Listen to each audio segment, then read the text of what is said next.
안녕하세요. 오랜만입니다. 서성원입니다. 어, 코로나19 사태가 장기화되는 바람에 온라인 개학을 하게 돼서 여러분과 이렇게 원격 수업을 인터넷 영상을 통해서 진행하게 되었어요. 어떤 방법이 좋을지 되게 회의를 많이 했는데 선생님들이 각자 다 다양한 방법으로 진행을 하신다고 하는데 저는 그냥 이렇게 영상으로 수업을 진행하기로 했습니다. 그래서 사실 좀 처음 하는 거다 보니까 어설프기도 하고 어색하기도 하고 그래요. 기자재도 좀 부실하고 막 카메라가 막 이렇게 미니 카메라로 촬영해 주는 게 아니라 핸드폰 책상 위에 세워두고 혼자서 앞에서 이렇게 떠들다 보니까 좀 뭔가 그래도 이렇게 하기로 했으니까 조금 부족한 면이 있더라도 이해해 주시기 바랍니다. 네.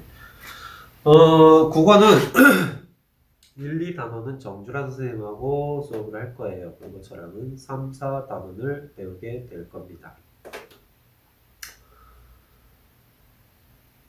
3단원 일단 먼저 봅시다. 3단원 단원요. 자, 즐거운 언어 생활이죠. 즐거운 언어 생활. 자, 우리는 국어는 총 몇 개의 영역으로 나눌 수가 있다고 그랬죠? 국어는 말하기, 듣기, 읽기, 쓰기, 문법,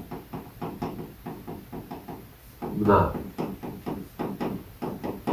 이렇게 6개의 영역으로 나눠볼 수 있다고 했죠. 그 중에 말하기, 듣기, 읽기, 쓰기 이 4개의 영역은 우리가 왜 배우는 걸까요? 말하는 법, 듣는 법, 읽는 법, 쓰는 법 모르는 친구들은 없을 거예요. 근데 왜 우리는 교과서에서 이걸 이렇게 다시 배우고 있는 걸까요? 초등학교 1학년 때부터 고등학교 3학년 때까지 우리는 국어 영역에서 계속 이것을 배울 겁니다. 이것을 배우는 이유가 뭐죠?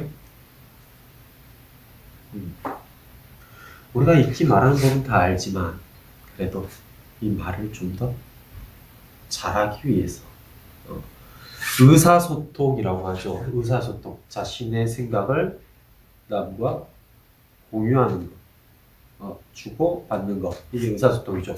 의사소통을 원활하게 하기 위해서 우리는 이것들을 배우는 겁니다. 의사소통의 영역은 2개로 분류를 하면은 표현과 이해. 그 중에 표현의 방법으로 말하기와 쓰기가 있고, 이해의 방법으로 듣기와 읽기가 있습니다. 그래서 우리는 이 의사소통을 원활하게 하기 위해서 지금 말하기, 읽기, 쓰기를 배우고 있는 거고, 의사소통을 원활하게 해서 결국 공동체의 삶을 영위하고 결국 그것을 바탕으로 자아 실현을 하기 위해서 이렇게 언어 영역들을 배우고 있는 겁니다.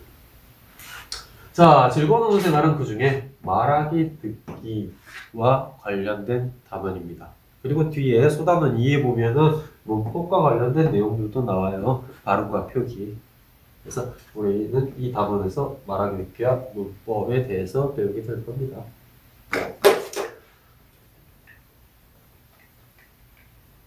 말하기, 듣기를 이제 고등학교 영역에서는 화법이라고 하는데, 자, 봅시다. 화법은 교육과정에서 일단 화법이 무엇인가, 그리고 화법을 어떻게 하면 잘할 수 있는가, 그리고 화법은 실제로 어떤 영역들로 이루어져 있는가, 화법을 할 때는 어떤 태도를 가져야 되는가, 그리고 화법을 공부를 할 때는 어떤 방식으로 공부를 하면 좋은가, 화법은 이제 어떻게 평가를 해야 하는가, 뭐 이런 것들이 나와 있어요. 그 중에 지금 이것은 화법의 본질, 화법이 무엇인가에 관련된 내용들입니다. 자, 담화.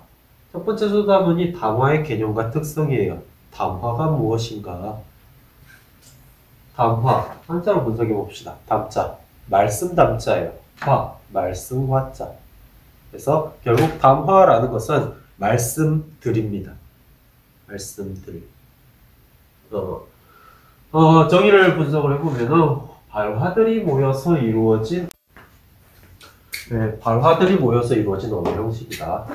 발화가 무엇인가? 발화가 어떻게 모이는가? 언어 형식. 도대체 어떻게 이루어져 있어야 하는가? 조금 막연하죠. 조금 더 자세히 정의된 내용 봅시다. 말하는 이와 듣는 이를 포함해서 구체적인 맥락 속에서 이루어지는 발화나 그 연속체이다. 말하는 이와 듣는 이는 뭔지 알겠어요. 근데 도대체 구체적인 맥락에는 어떤 것들이 있는가? 발화나 그 연속체. 연속체는 도대체 뭔가? 아직도 좀 막연하죠. 이 담화 과정을 한번 사례를 들어서 설명을 해봅시다. 일단 말하는 사람과 듣는 사람이 필요해요. 제가 이야기를 합니다. 그러니까 제가 화자가 되는 거죠. 저희 반 학생이 들어요. 그래서 학생은 청자가 됩니다. 아침에 전화통화로 이야기를 하는 겁니다. 시간적, 공간적 배경은 아침에 학교 교무실에서 저는 전화통화를 하고 있고 집에서 침대에 누워서 전화를 받고 있습니다. 루빈아, 내일 모레 이제 온라인 계약을 해야 되니 이학습터를 가입하렴. 우리 반에서 너만 안 했단다. 말을 하는 사람, 저는 화자입니다. 그리고 이학습터에 가입을 하렴. 이 문장은 발화예요. 전달하고자 하는 내용, 메시지. 듣는 사람은 그 발화를 수용하는 사람, 청자가 되는 거죠. 자, 루빈이는 이 말을 듣고 다시 저에게 이야기를 합니다. 그거 가입했는데요. 청자가 다시 발화를 했어요. 그래서 청자가 화자가 됩니다. 그러면 화자인 저는 그 발화를 수용하는 청자가 되는 거죠. 다시 이야기를 합니다. 우리 반에 너 명단 없는데? 너 도대체 몇 반에 가입한 거냐? 몰라요. 내일 모레 출결 체크해야 되는데 아직 그걸 모르면 어떡하니? 선생님이 대신해 줄게. 아이디랑 비번을 알려주렴.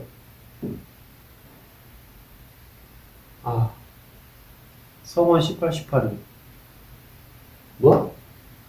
나쁜 새끼야. 이게 담화입니다. 네. 서로 화자와 청자가 의미를 전달하고 수용하면서 상호 교섭적으로 주고받으면서 의미를 구성해 나가는 역동적인 의사소통 과정을 담화라고 합니다. 이 와중에는 시간과 공간뿐만 아니라 교사라는 입장 그리고 학생이라는 신분 이것들이 영향을 미쳐서 그 안에서 의미들이 이렇게 이해되고 전달되는 이런 과정을 통해서 의사소통이 이루어지고 있는 거예요. 어색이죠? 제 신분이 선생님이라서 이런 의사소통이 이루어졌고 아침에 학교 교무실에서 통화를 하고 있는 거라서 제가 성원 18, 18이라고 하는데 대거리를 못한 겁니다. 네, 그 공간과 시간까지도 의사소통에 영향을 미치게 되는 거죠. 뿐 아니라 맥락이라는 것은 시간적 공간적 상황에다가 화자와 청자의 관계, 의도 처지, 그리고 사회문화적 배경까지 포함을 해서 그 의사소통을 이루어 나가야 된다. 의사소통 과정을 볼 때는 그런 것들까지 고려해서 살펴봐야 된다. 이것들이 이제 담화의 이론들입니다. 자, 그래서 이 담화의 구성 요소는 이렇게 화자와 청자 그리고 발화 맥락이 있다. 화자는 말하는 이, 전달하고자 하는 내용을 표현하는 사람 그리고 청자는 듣는 이, 화자가 표현한 내용을 잠시만요. 듣느니 화자가 표현한 내용을 수용하는 사람. 그래서 이 수용하는 듣느니는 결국 이 수용한 내용을 바탕으로 다시 화자에게 어떤 메시지를 전달을 하죠.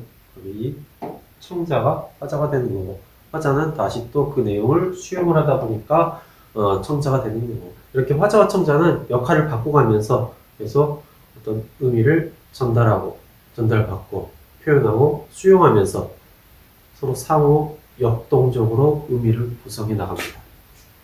그 구성해 나가는 과정에서 그 주변을 둘러싼 모든 것들을 맥락이라고 하는데, 이 맥락은 그게 또 언어적 맥락과 비언어적 맥락으로 나눠볼 수가 있어요. 언어적 맥락은 그 발화, 메시지가 전달되기 앞에 나왔던 메시지 혹은 그 뒤에 나오는 메시지들을 언어적 맥락이라고 합니다. 그래서 앞 내용과 뒷 내용을 살펴봐서 그 내용이 어떤 의미를 전달을 하고 있겠구나라고 그 숨은 의미를 파악해내는 거. 이게 언어적 맥락이라고 볼 수 있어요. 비언어적 맥락 같은 경우는 상황적 맥락과 사회문화적 맥락으로 나눌 수가 있는데, 상황적 맥락은 시간과 공간, 그 말을 하고 있는 시간이 언제인가, 공간이 언제인가, 이것에 따라서 의미가 달라지기도 합니다. 예를 들어서 나중에 교과서에서 나올 건데, 좀 괜찮으세요? 어떠세요? 하고 물어보는 거예요. 그게 공간이 어디냐에 따라서 좀 어떠세요? 이것을 병원에서 물어보면 몸이 괜찮냐라는 숨은 의미를 가지고 있는 거고, 식당에서 좀 어떠세요? 하면은 맛이 어떤가 이런 것을 물어보는 의미를 이제 지니게 되는 거죠. 사회문화적 맥락도 담화를 할 때 고려를 해줘야 되는데, 이 사회문화적 맥락에는 이제 지역, 세대, 그리고 문화, 역사, 그 나라의 특성, 이런 것들에 따라서도 또 그 담화의 의미를 고려를 해줘야 된다는 얘기입니다.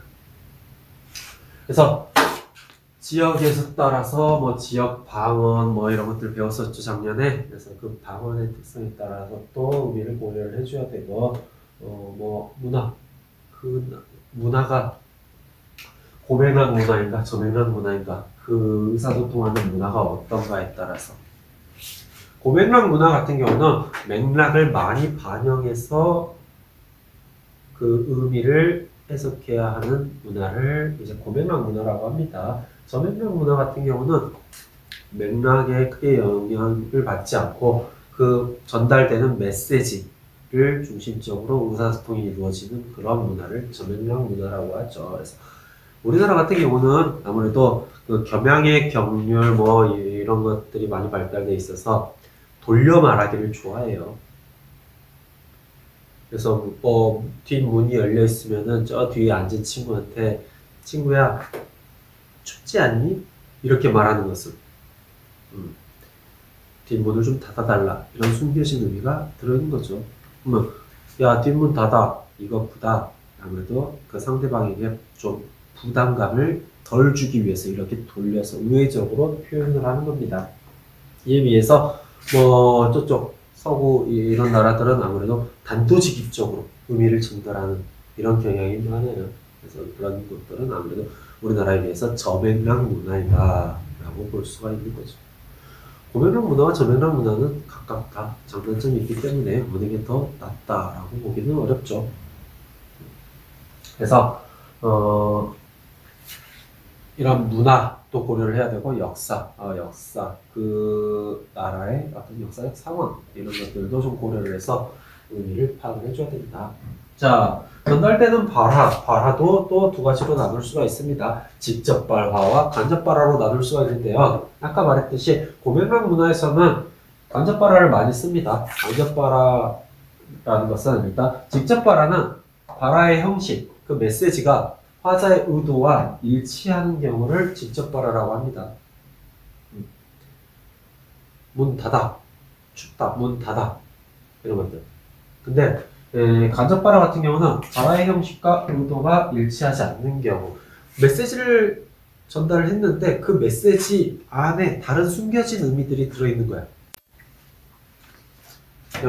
간접발화는 이제 함축적인 것들이 뭔가 좀 들어있는 것들. 올해 우리 반 친구들이 의빈이도 있고 너무 좋은 친구들이 많이 모여있어요. 이런 것들. 진심입니다. 이거 직접 발화입니다. 의빈이가 과연 지금 이 수업을 듣고 있을까요? 그죠? 자, 그래서 간접발화 같은 경우는 이렇게 숨겨진 의미를 파악해야 되다 보니까 그 의사소통하는데 훨씬 어려움이 많아요. 하지만 이렇게 간접발화가 발달된 그런 고맥락 문화의 의사소통은 아무래도 좀 더 심층적이고 문학적인 그런 영향이 많고, 그리고 또 그것을 잘 할수록 더 원활한 의사소통을 이루나가고 더 좋은 인간관계를 맺을 수 있다고 합니다. 자, 그래서 지금 우리는 담화의 개념에 대해서 살펴봤고, 이 담화, 의사소통을 잘하기 위해서, 말하기와 듣기를 잘하기 위해서는 일단 담화의 특성을 알고 그 특성을 잘 지켜가면서 수업을 의사소통을 해야 된다. 담화의 특성은 지금 굉장히 여러 가지가 있기는 한데 우리 교과서 2학년 수준에서는 두 가지를 이야기를 하고 있습니다. 잠시만요.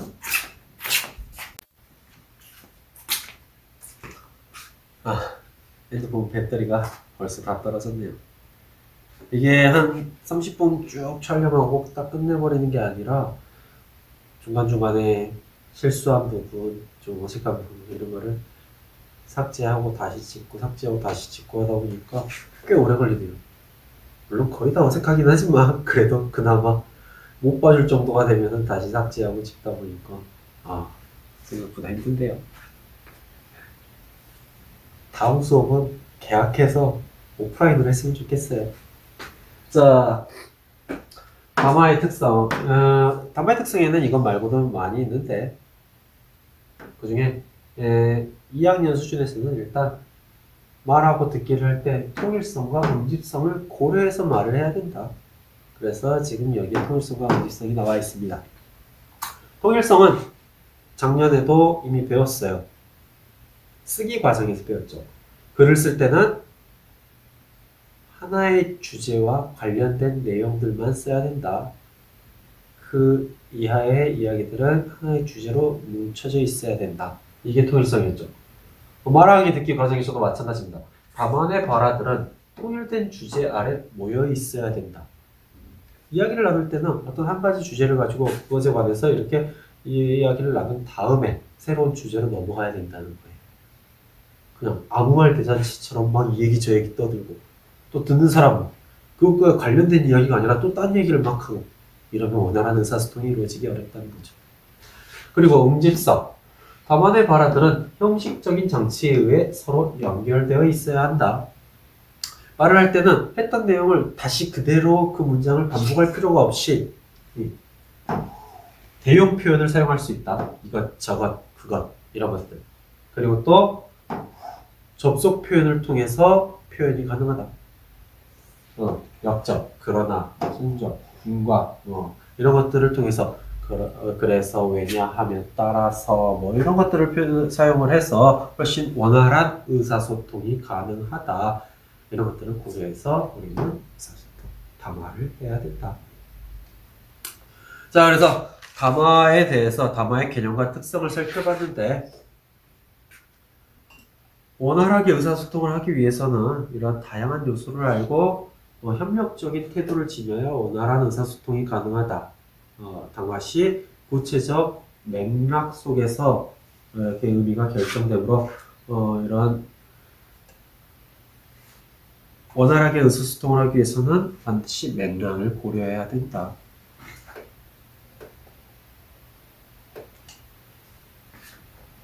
이 맥락 속에는 이제 지역, 세대, 성별 이런 다양한 것들이 포함되어 있기 때문에 그런 맥락을 고려를 해서 서로 다르게 이해할 수도 있으니까 그것들을 좀 더 넓게 그런 맥락을 잘 고려를 해서 의사소통을 해야 된다.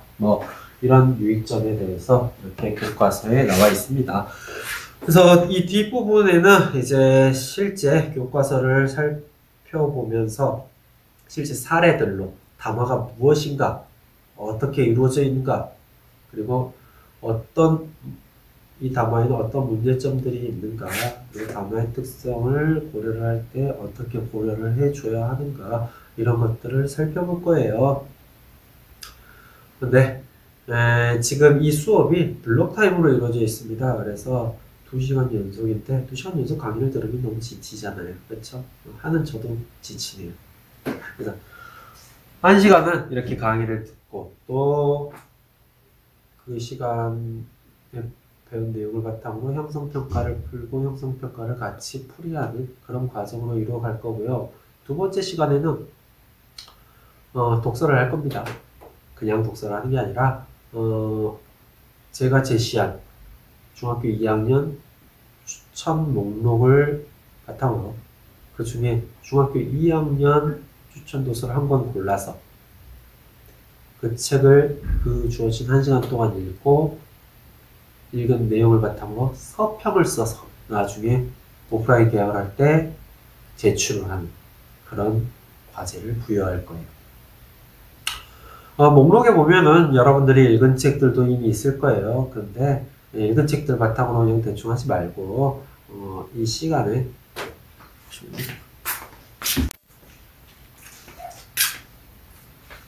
읽은 책을 또 고르시지 말고 그 안 읽은 책 중에서 골라서 이렇게 읽고 서평을 작성해서 과제를 제출을 하시면 될 것 같습니다. 이렇게 1차 시스 수업을 마무리를 하였습니다. 빨리 이 코로나19 사태가 좀 해결이 돼서 진정이 돼서 오프라인 개학을 해서 만날 수 있었으면 좋겠습니다. 그럼